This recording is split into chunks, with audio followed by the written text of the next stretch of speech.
நம்ம வீட்டில எல்லாம் சாதம் மிச்சமாகிறது வழக்கம் தான். ஆனால் அந்த சாதத்தை வச்சு ஒரு சூப்பரான ரெசிபி டாப் குக்கில் வந்தது. அதுவும் பெப்சி விஜயன் சார் மாம்பழத்தை வச்சு பண்ணினார். நான் பலாப்பழம் வச்சு இன்றைக்கி உங்களுக்கு பண்ணி காட்ட போகிறேன்.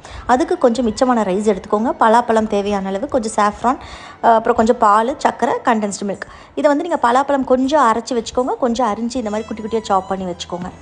மிச்சமான சாதத்தை எடுத்து மிக்சியில் ஜஸ்ட் கொரன்னு கொஞ்சம் தண்ணியே விடாதீங்க, கொஞ்சம் கொஞ்சமாக அரைச்சி வச்சுக்கோங்க. இந்த கன்சிஸ்டன்சியில் இருக்கணும்.